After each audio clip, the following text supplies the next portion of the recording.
The second generation of believers can be first generation effective.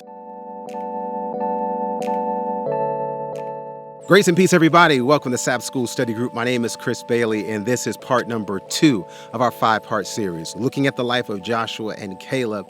And we're going to see an example, an echo, something that happens in a first generation and is repeated in a second. And a lot of times we talk about the repetition of things from generation to generation. We speak in the negative, but good things, the grace and the power of God, they also can echo. So that faith that we see here in Joshua, and we all know the song, right? Joshua fought the battle of Jericho. He wasn't alone. Israel was with him, but he also had another person with him. He had another person who believed, and his name was Caleb.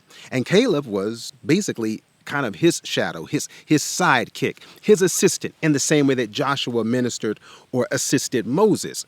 So what we see in the life of Joshua, if Joshua was a worthy example, we should see that echo in Caleb's life. Well, let's find out. Because when I look here in Joshua chapter 10, verse 36, it says, "And Joshua went up from Eglon, and all Israel with him, unto Hebron. And they fought against it, and they took it, and they smote it with the edge of the sword, and the king thereof, and all the cities thereof, and all the souls that were therein. He left none remaining, according to all that he had done to Eglon, but destroyed it utterly, and all the souls that were therein." So this is Joshua, if you will, the teacher, and how he practiced his faith, how he lived his faith. He's that first generation example. But now we get to the second generation. Can the younger generation do what's done before them? Can those who are the mentees follow in the footsteps of the mentor? Well, based on the Bible, we sure can. Because it says it there in Joshua chapter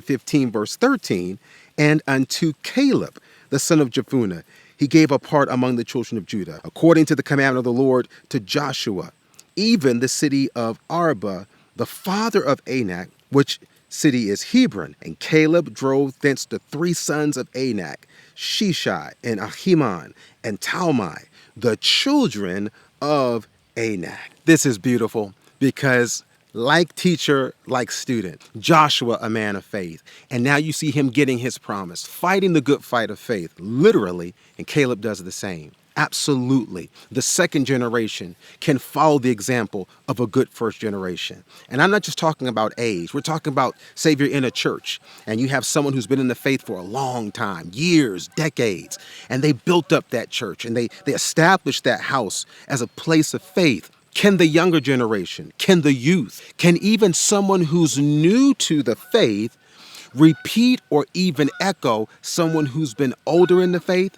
Absolutely. It's not about how long you know, it's who you know. So even if I just came to know Jesus and I'm new in my faith, I don't have to be new in the success of my fight. I can see victories and breakthroughs in the moment or even in a lifetime. Brothers and sisters, believe, not on the basis of how much experience you have, because sometimes that lack of experience, we use that as an excuse. Don't let it be an excuse. Let that be space for the power of God to step in. And let the footsteps that have been established for us, others who've done what we're trying to do, let those be evidence that if they did it because of God, I can do it. And not just the same thing. And yes, we can even do more because we have their faith, we have their example, we have their testimony to stand on.